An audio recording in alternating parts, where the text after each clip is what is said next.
아멘.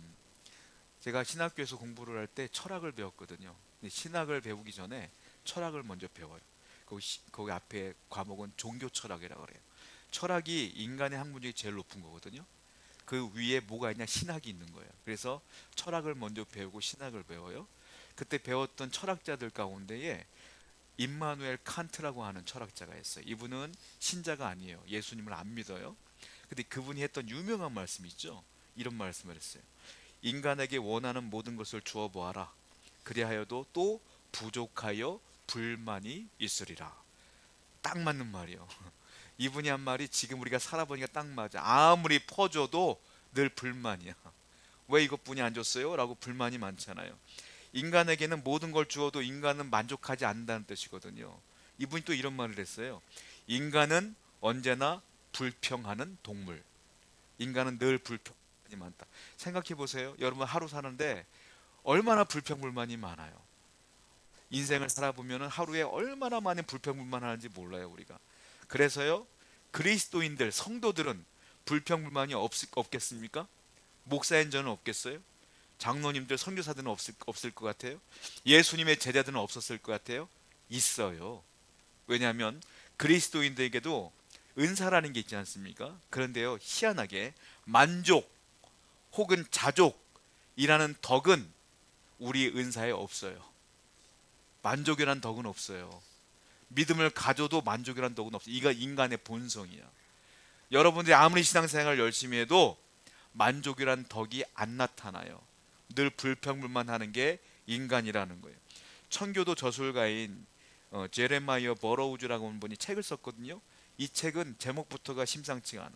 책 제목이 이래요. 그리스도인에게도 찾아보기 힘든 만족이라는 보배. 이게 책 제목이에요. 그리스도인들에게도 찾아보기 힘든 만족이라는 보배. 만족은 보물이라는 거예요. 그만큼 찾아보기가 힘들다는 겁니다. 여러분들의 인생에도요, 만족이라는 게 찾아보기가 힘들다는 거예요. 이스라엘의 광야 가운데에 죄를 많이 졌어요. 그 죄가 뭐예요? 맨날 짓는 죄가 뭐예요? 불평, 불만, 원망. 하나님이 그렇게 인도해도 맨날 불평. 몇 년 동안 40년 내내 하나님이 10가지 재앙을 통하여 출애굽을 시켰단 말이에요. 그 기적을 봤어. 그러면 감사할 줄 알아야지. 430년 노예 생활하던 그들을 하나님이 인도했는데 감사할 줄 알아야지. 10번째 재앙은 뭐예요? 애굽 사람들 그리고 모든 사람 다 장자 죽었어. 이스라엘 사람들은 안 죽었어. 감사할 줄 알아야지. 그런데 어떻게 해요? 광야 나가자마자 불평, 불만. 하나님이 구름 기둥과 불 기둥으로 인도했잖아요. 이리 와라 저리 와라. 뜨거우니까 구름 기둥으로 구름 만들어 주시고, 밤엔 추우니까 불 기둥으로 따뜻하게 해줬는데 그것도 모르고 또 불평 불만. 뭐가 불평 불만? 먹을 게 없어요. 그래, 만나 줄게. 만나 줬어요. 만나 먹으니까 고기가 없네요. 메추라기 줬어요. 메추라기 먹으니까 목이 뻑뻑해. 물이 없네요. 반석에서 물을 줬어요. 물이 부족하네요. 에라 먹어라. 엘림에다 물 운동 12개짜리를 줬어. 그래도 불평불만. 40년 내에 불평불만한 거예요. 이게 이스라엘 백성이 그랬다는 거예요. 이게 아말렉 사람이 그런 게 아니야. 이게 블레셋 사람이 그런 게 아니에요. 하나님 믿는 이스라엘 사람이 그랬다는 거예요. 여러분들이 불평불만은 안 믿는 사람만 하는 게 아니에요. 우리도 한다. 하나님이 주신 은혜가 얼마나 큰데. 여러분들이요, 지금 여기서 눈 뜨고 예배하는 것 자체가 은혜예요. 주무시다가 돌아가시는 분들 비일비재하고, 어디 가다가 사고 나는 분 비일비재. 그런데 우리는 여기서 예배하는데도 불평불만, 늘 원망할 때가 많다라는 거예요. 헝가리에 사는 한 유대인이요, 인생에 불만이 많아요. 왜냐하면 방이 하나인데 식구가 9명이야. 그러니까 여기 살다 보니까 막 지옥 같은 거야. 그래서 이 사람이 랍비를 찾아가요. 랍비요, 내가 불평불만이 많습니다. 왜냐하면 사는 게 지옥 같아요. 방 하나에 어떻게 9명이 삽니까? 우리는 지옥 같은 삶을 살아요. 그럴 때 랍비가 이렇게 말해요. 그래요? 그러면 그 9명 사는 그 집에다가 당신이 기르는 염소 있죠? 염소 중에 제일 더러운 놈 하나 갖다 넣어보세요. 그리고 일주일 살다가 다시 오세요. 이렇게 말했어요. 이 랍비의 말에 순종했어요. 9명 사는 그 집에다가 염소를 집어넣었어. 일주일이 지났어요. 어떻게 됐을 것 같아요? 이 사람이 랍비를 찾아갔어. 랍비가 물어봐요. 어때요? 그랬더니 미치겠습니다. 이놈이요, 냄새가 어마어마하게 나고 똥오줌을 아무데나 싸요. 그리고요 이 염소가 매일매일 울어제끼는데 소음 때문에 살 수가 없어요. 이곳이 지옥이 따로 없는 거예요. 이렇게 말해요. 그랬더니 또 이 랍비가 이렇게 얘기해요. 그러면 이번에는 염소를 다시 지 집으로 보내고 일주일 동안 살아보세요. 그리고 또 다시 오세요 했어요. 일주일 뒤에 이 사람이 왔어요. 랍비가 물어봐요. 어때요? 천국이 따로 없어요. 염소가 나가니까 집안이 그렇게 조용할 수가 없고요. 냄새도 안 나고 너무 좋아요. 자, 맨 처음에 불평이었던 때와 지금 행복할 때가 변했어요? 똑같은 한 방에 9명 사는 거 똑같아. 우리가 불평불만하는 건 상황의 문제가 아니라 현실의 문제가 아니라 관점의 문제다. 생각의 문제라는 거예요. 여러분들은 우리가 아무리 좋은 집 살아도요 불평불만이 있어요. 여러분들이 은행 잔고가 많이 있어도요 불평불만이 많아요. 우리가 볼 때 재벌 가든 돈 안 벌어도 되잖아. 이제 은행에 돈 넣고 살면 되잖아. 그런데 열심히 돈 벌려가 또 부도나. 왜 그래요? 만족이 없는 거예요. 사람은 그래요. 내가 이만큼 벌으면 나보다 더 많은 사람 바라면 내가 빌 게이츠보다 더 많이 벌어야지. 이러다가 부도 나는 거예요. 사람에게는 만족이라는 게 없어요. 여러분들 통장에 지금 돈 1,000만 원 있으면 만족할 것 같아요? 아니요. 1,000만 원 생기면 5천만 원 더 있었으면 좋겠어. 5천만 원 생기면 요즘 가지고 5천만 원 가지고 집 살 수 있어? 10억은 있어야지. 10억 대 봐요. 집만 사면 뭐해? 뭐 돈 쓸 게 있어야지. 계속 생각나는 거예요. 인간이 뭐예요? 불평불만 투성이다. 만족감을 살기가 쉽지가 않아요. 성경을 봐요. 히브리서 13장 5절 말씀입니다. 읽어봐요. 시작.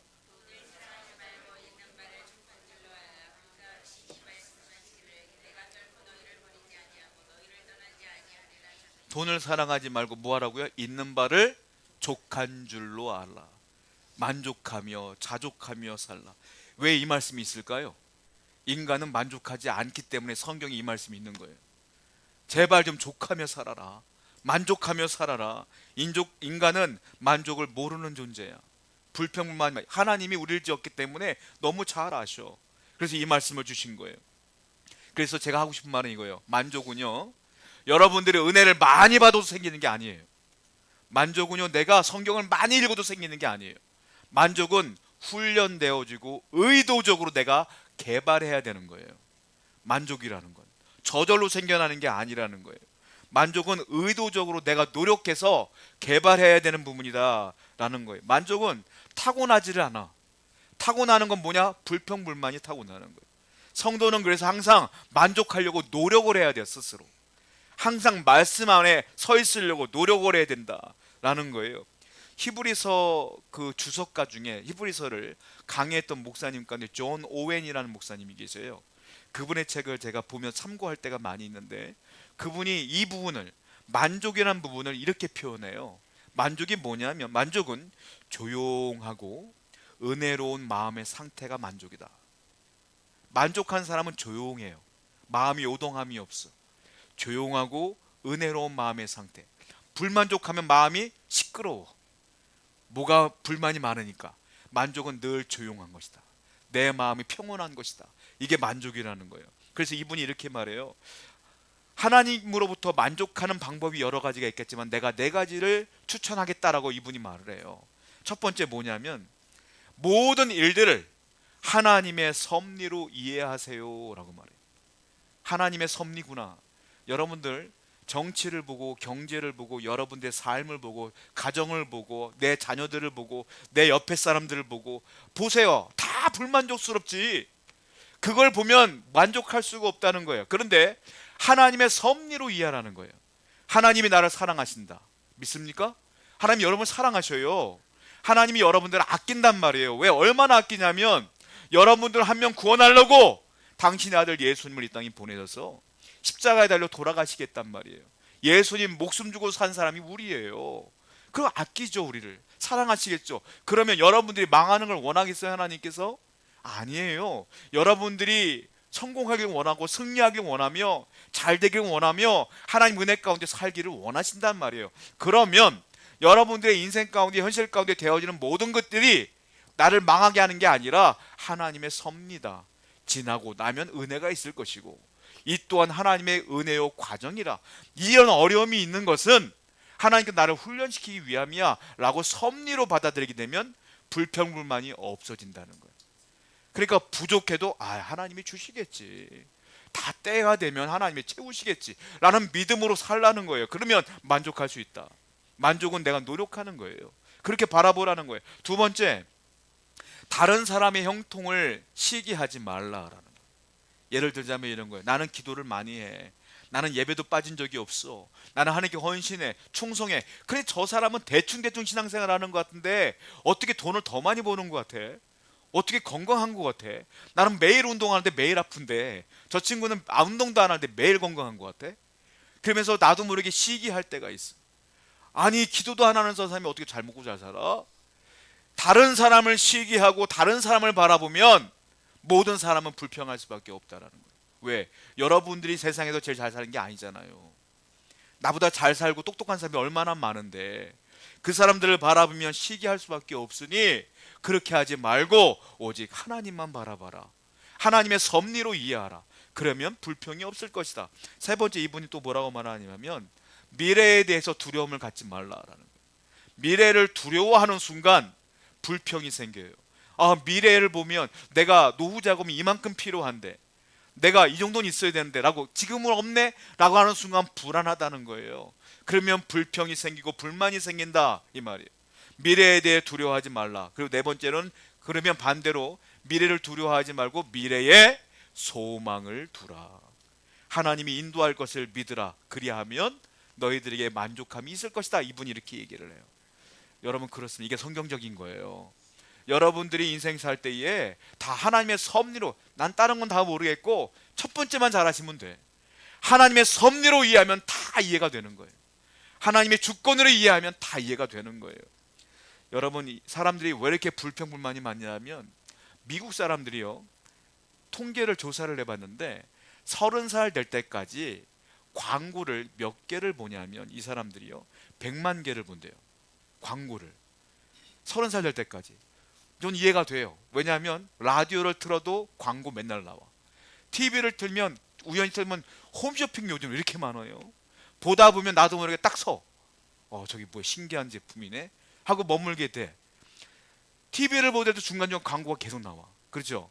그러다 보니까 30살쯤 되면 미국 사람들은 100만 개 정도의 광고를 본대요. 이걸 계산하면 하루에 140개를 보는 거야. 하루에. 여러분들 그만큼 안 볼 것 같아요? 그만큼 보고 그만큼 들어요. 바깥에 나가봐야 간판이 얼마나 많아. 다 봐요. 하루에 그렇게 많이 봐요, 우리가. 그런데 문제가 뭐냐면, 이게 상업주의인데 광고를 왜 이렇게 보여주는지 아세요? 사라고. 나도 모르게 그렇게 140개씩 매일 보잖아요. 사고 싶은 욕망이 생겨. 나도 모르게. 그러면 어떻게 돼요? 내겐 없네. 살려고 하는데 돈이 부족하네. 뭐가 생겨요? 불만이 생겨. 불평이 생겨. 이 불평 불만은 누가 만드는 거면 세상이 만드는 거예요. 상업주의적으로 우리를 만들어 버렸기 때문에 우리가 모든 것이 불평 불만인 거야. 내가 오랜 동안 돈을 들여서 차를 샀어. 근데 옆에 사람은 더 좋은 차를 타네. 저거 사고 싶네. 자꾸 생기는 거야, 욕심이. 이 모든 게 세상의 풍조라라는 거예요. 그래서 성경은 뭐라고 말해요? 세상 풍조와 싸워 이기라. 여러분들, 그래서 우리는 항상 이런 것들을 조심하셔야 된다는 거. 그럼 의문이 생기네요. 의문이 생겨요. 그러면 지금 제가 말하는 모든 것들이, 그러면 돈을 조심하라, 뭐 돈을 사랑하지 말라, 성경에서 써 있었으니까. 그러면 예수 믿는 사람들은 돈을 저축하면 안 되냐? 돈을 벌기 위해서 노력하지 않으면 되는 거냐? 그럼 우리는 가난하게 살면 되는 거냐? 라고 말할 수 있어요. 아니에요. 여러분, 이 부분에 대해서는 성경은 균형 있게 가르치면 되는데, 성경에서 가르치는 걸 잘 들으셔야 돼요. 자, 우리는 어떻게 보면 잘못 알고 있으면 부자는 죄인, 가난한 사람은 의인, 이렇게 바라볼 때가 있어. 잘못된 거예요. 그 완전히 잘못된 거예요. 왜냐하면 성경을 볼게요. 먼저 성경은 게으른 걸 정죄해요. 게으른 건 죄다, 이렇게 말해요. 자, 잠언 10장 4절입니다. 시작.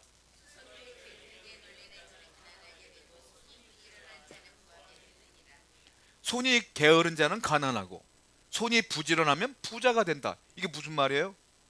부자가 되라는 소리예요. 이거는 게으르지 말라는 거야. 게으르면 죄다라는 거예요. 또 잠언 19장 24절 보세요. 시작. 게으른 자는요, 음식이 있는데 그 음식에 손을 넣고 이걸 귀찮아서 안 먹는데, 이게 그 말이에요. 이게 지금 이건 죄라는 거예요. 이렇게 게으른 거는. 이렇게 되면 가난할 수밖에 없다는 거예요. 이건 게을러서 가난한 건 죄라는 거예요. 성경 그렇게 똑같이 말하고 있어요. 또 보세요. 잠언 10장 5절 말씀입니다. 시작.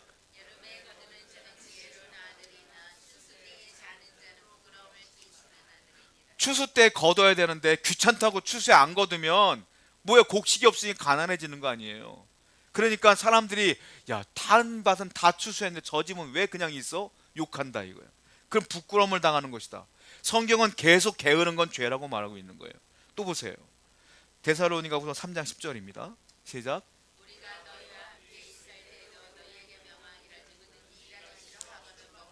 유명한 말씀. 일하기 싫으면 뭐하라? 먹지도 말라. 일하기 싫으면 먹지도 말어, 이 말이에요. 게으른 건 죄라고 계속 말씀하고 있다. 자, 그런데 성경은 또 뭐라고 말하냐면 돈이 많은 것은 죄가 아니라 오히려 축복이라, 또 이렇게 얘기해요.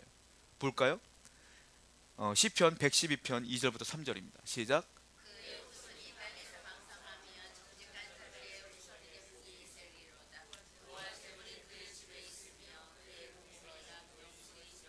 정직한 자들은 복을 받았는데 그 사람들은 뭐가 있다고요? 부와 재물이 그의 집에 있다. 부자가 복이라는 거예요. 축복이라는 거야. 그러니까 이게 우리가 정리를 잘 하셔야 돼. 부자가 되는 것도 복이구나. 또 보세요. 잠언 10장 3절입니다. 시작. 여호와께서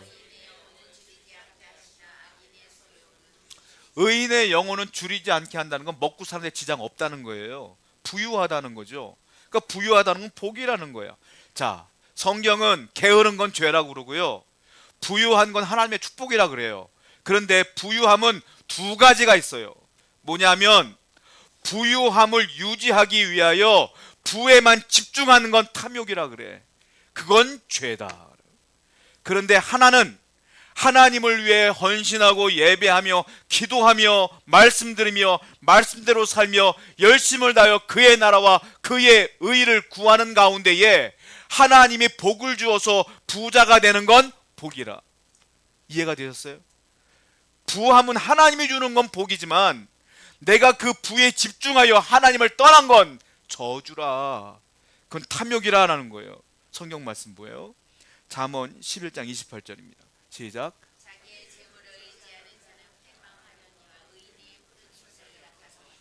앞에는 재물은 부유와 복이라고 했는데 자기의 재물을 의지하는 것, 그 사람은 평화한다.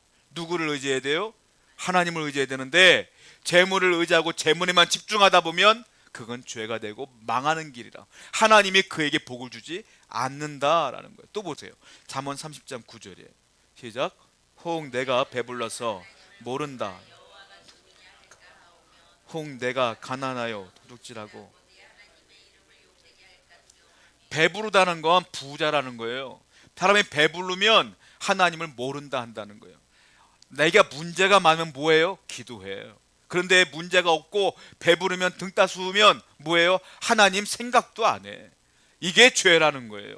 예수님이 직접 노골적으로 말하죠. 유명한 구절들이 있어요. 마태복음 19장 23절입니다. 시작.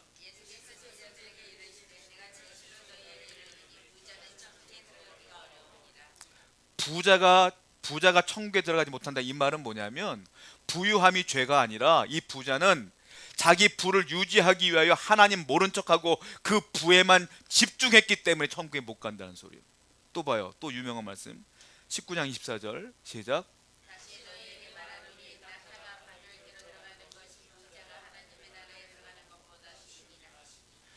부자가 하나님 나라에 들어가는 것이 어렵대요. 얼마나 어려운가 하면 나귀가 바늘길 통과하는 것보다 어렵다고 말씀하시는 거예요. 그러니까 여러분들을 부유함이라는 건 내가 쟁취하는 게 아니라 하나님을 위해 살면서 열심을 다하여 내 직장 생활하고 사업장 운영하다 보면 하나님이 주시는 복, 그것이 부유함이라. 근데 그 부유함을 위해서 하나님도 모른 척하고 예배도 드리지 않고 거기만 올인하고 집중하다 보면 천국에 들어가기가 어려울 정도로 패망하는 자가 된다라는 거예요. 또 봐요. 디모데전서 6장 9절부터 10절입니다. 시작. 부하려 하는 자들은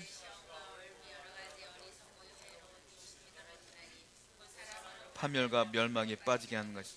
돈을 사랑함이 일만하게 뿌리가 되나니 이것을 탐내는 자들은 믿음. 돈을 버는 건 좋아요. 맞는 거예요. 게으르지 말아야 돼요. 그런데 돈을 사랑하는 건 일만 악의 뿌리라. 여러분들 사건 벌어지는 거 보세요. 다 뭐 때문에 벌어져요? 돈 때문에 벌어져. 돈 때문에 가족까지 죽여. 돈 때문에. 이건 뭐예요? 탐욕이라 그래요. 탐욕. 그건 죄야. 탐욕이 얼마나 큰 죄인 줄 아세요? 탐욕은 잡초예요. 여러분들이 하나님의 은혜 가운데 만족이라는 꽃을 피우기 위해서는 탐욕이라는 잡초를 늘 제거하셔야 돼요. 그래야지 늘 우리가 만족할 수가 있다는 거예요. 십계명의 맨 마지막 십계명이 뭡니까? 네 이웃의 것을 탐내지 말라. 이게 십계명이에요. 탐내지 말라. 자, 우리가 좀 무엇을 탐낸다고 해서 그게 큰 죄가 될까요? 좀 생각해 보세요. 아니, 사람을 죽이는 것도 아니고 말이야. 내가 조금 좀 탐낸다고 해서 큰 죄가 될까요? 죄의 비중을 봤을 때 어떤 게 더 크겠어요? 근데 성경은 뭐라고 하는지 아세요? 살인하고 탐욕하고 같대요. 성경을 보겠습니다. 로마서 1장 29절입니다. 시작.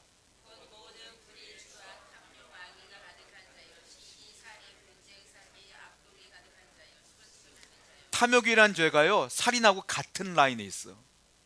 탐욕이 성장하면 뭐가 된다? 살인까지 벌어지기 때문에 그래요.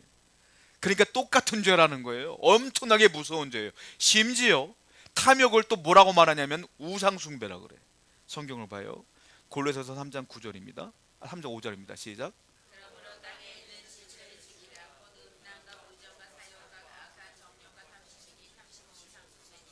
탐심은 우상숭배래요. 하나님이 제일 싫어하는 게 뭐예요? 우상숭배. 근데 탐심이 우상숭배래. 왜 탐심이 우상숭배겠어요? 탐심은 돈을 사랑하는 마음이에요. 그러니까 돈이 결국 뭐가 된다? 우상이 된다. 그래서 우상숭배와 똑같이 취급하는 거예요. 그러니까 믿는 자들은 여러분들이 인생을 살아가는데 최선을 다해서 직장생활도 하고 사업장도 운영하여 돈을 모으셔야 돼요. 그래야지만 살아. 그런데 문제는 뭐냐면 거기에 집중하는 것이 아니라 하나님을 향하여 집중하다가 그렇게 열심히 사는 거. 우리는 바쁘게 살아야 돼. 그래서 신앙생활도 열심히 하고 직장생활도 열심히 하는 거예요. 그러다 보면 주시는 것이 은혜라 생각하고 만족하라 이 말이에요. 만족하라. 근데 이걸 만족하지 못하고 하나님보다 여기에 더 집중하다 보면 탐욕이 되고 그 탐욕은 죄가 되어 우상숭배로 하나님이 여긴다. 그러면 내 영혼은 망한다라는 거예요. 예수님이 분명히 명령하여 누가복음 12장 15절입니다. 시작. 그들에게 이르시되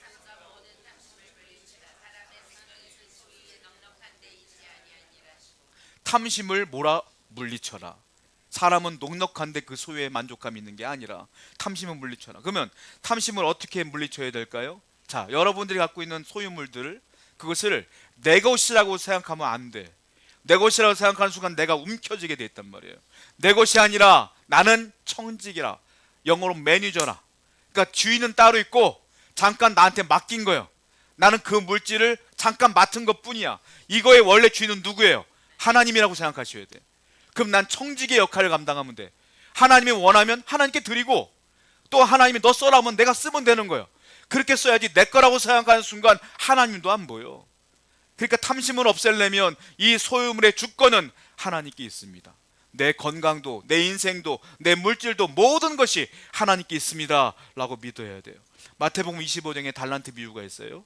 주인이요 여행을 떠나면서 자기 종들에게 5달란트, 2달란트, 1달란트를 맡겼어요. 근데 이 사람들이 열심히 사업도 하고 그 달란트를 배로 남기죠.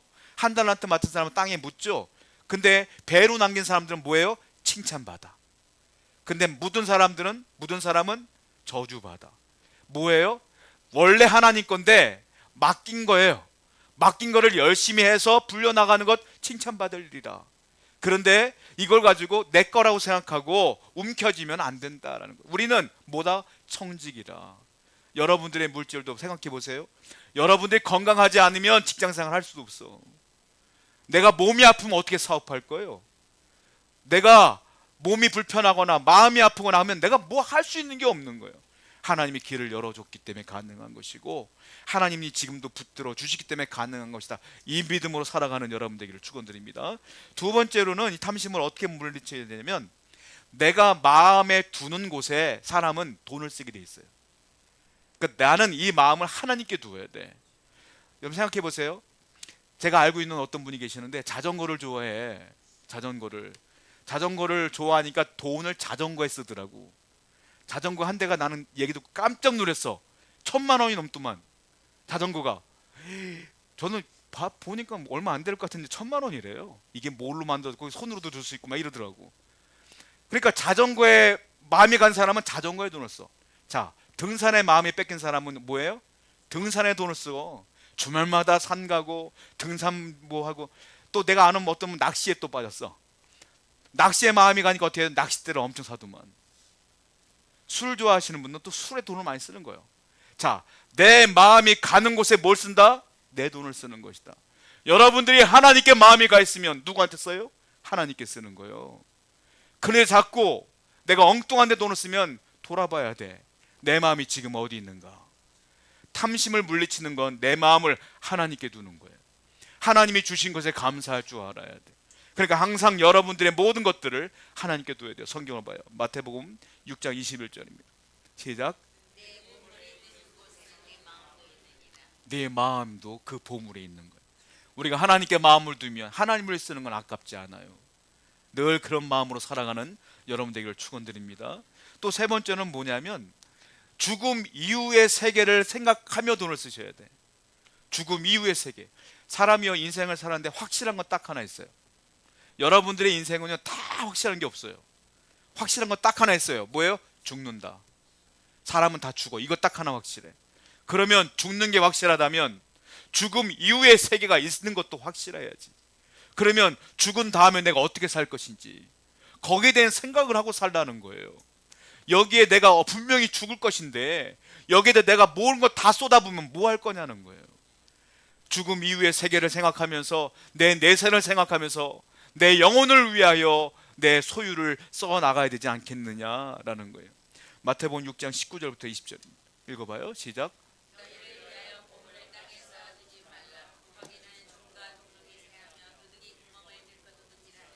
오직 너희를 위하여 보물을 하늘에 쌓아두라. 거기는 좀이나 동록이 행하지 못하며 도둑이 구멍을 뚫지도 못하고. 너희를 위하여 보물을 어디다 두라? 하늘에 쌓으라. 누구를 위하여? 너희를 위하여. 너희를 위하여, 너희들의 영혼을 위하여 보물을 하늘에 쌓아두라. 하늘에 쌓아두는 거예요. 하나님을 위해, 선교를 위해, 교회 부흥을 위해, 하나님의 영광을 위하여 우리 것들을 사용해야 된다라는 거예요. 네 번째로는요, 탐심 있는 자들은 어떻게 하냐면 재물 보고 이렇게 말해요. 내게 좀 와라, 와라, 와라.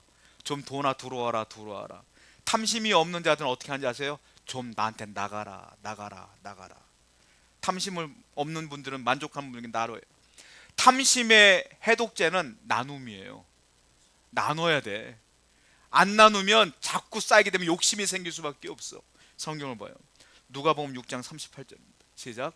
주라, 그리하면 너에게 주실 것이 후히 되어 누르고 흔들어 넘치도록 하여 너에게 안겨주리라. 너희가 헤아리는 그 헤아림으로 뭐하라? 주라. 그리하면 너에게 주실 것이라. 이게 맞는 말이에요. 왜냐하면 생각해 보세요. 내가 하나님을 위해 써야 돼. 하나님을 위해 주려고 하냐? 내가 돈이 별로 없어. 없는 가운데 드렸어. 근데 하나님 보실 때 어떻게? 얘가 내 교회를 위해, 내 복음을 위해, 선교를 위해 헌신하네? 물질을 드리네? 아이고, 더 줘야 되겠구나. 더 주시는 거예요. 그러니까 하나님께 주는 거예요. 주라. 그럼 하나님 약속했어요. 내가 후에 흔들어 차고 넘치도록 주리라. 하나님을 위해 쓰는 거예요, 물질은. 왜? 물질의 주인은 누구 거다? 하나님 거다. 난 청지기에 불과한 거예요. 그러니까 나누는 거예요, 하나님께. 계속. 그러면 하나님이 계속 나누는구나. 더 줄게, 더 줄게, 더 줄게, 더 해봐, 더 해봐, 더 주시는 거예요. 하나님의 물질은 하나님을 위해 쓰는 거야. 그럼 하나님이 더 채워주실 줄로 믿습니다. 이것이 만족하는 삶이다 라는 거예요. 또 만족은 어떻게 사느냐면 믿음의 삶을 살 때에 우리가 만족해요. 어떤 믿음일까요? 성경은 두 가지를 약속했어요. 이 약속을 믿는 사람에게 만족함이 있어요. 자, 뭘까요? 히브리서 오늘 본문인데 13장 5절부터 6절 두 가지를 말하죠. 읽어봅니다. 시작.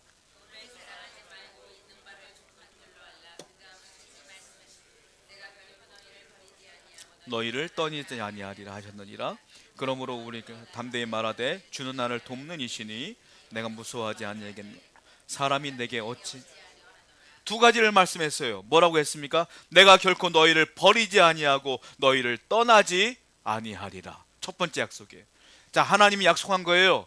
우리는 하나님이 약속한 적이 없어. 하나님이 일방적으로 약속한 거야. 하나님이 일방적으로 약속한 건 반드시 이루신다는 거예요. 자, 뭐라고 말했어요? 내가 너희를 버리지 않는다. 내가 너희를 떠나지 않는다. 그러면 우리의 인생 하나님이 책임진다는 거 안 진다는 거예요? 책임진다는 거예요. 하나님이 책임진다는 믿음을 갖고 살면 만족할 수밖에 없어요. 부족해도 책임진다는데 뭐, 없어도 채우신다는데 뭘 하고 믿으며 사는 거예요. 이게 믿음의 삶이다. 두 번째 약속은 뭐라고 말했어요? 우리가 담대히 말하되 주는 나를 돕는 이시니.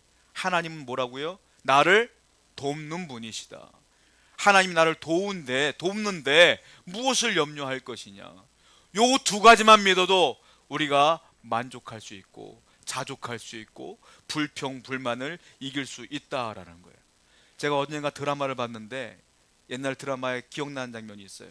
집안이 너무너무 가난해. 근데 아버지가 직장도 잃었어요. 가족들이 다 걱정하는 거예요. 아내와 자녀들 다 걱정하는 거예요. 아빠, 우리 이제 어떻게 살아? 여보, 우리 어떻게 살아요? 남편이요? 아빠가요?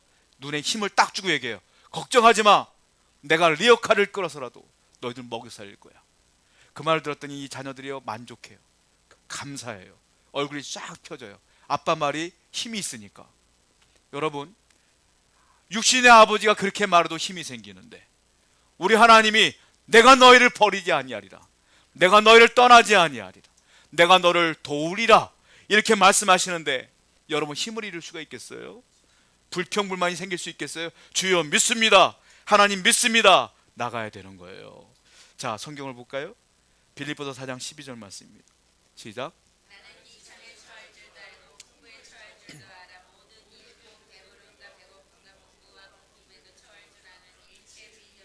맨 마지막에 단어가 중요해. 바울이 말하는 겁니다. 나는 비천에 처할 줄도 알고 풍부에 처할 줄도 알아. 맨 마지막에 뭐라 했어요? 일체의 비밀을 뭐 했다? 배웠노라. 바울도 배웠대요. 만족하는 걸 배운 거야. 바울도 이 안에 은사가 원래 없는데 스스로 감사하며 노력해요. 배운 거야. 바울도 배웠는데 저와 여러분들도 배워야 되지 않겠어요? 만족은 의도적으로 노력해야 되는 거예요. 오늘도 항상 하나님의 말씀을 기억하여 이 말씀을 기억하여 만족하는 삶을 사는 여러분 되기를 축원드립니다. 기도하겠어요.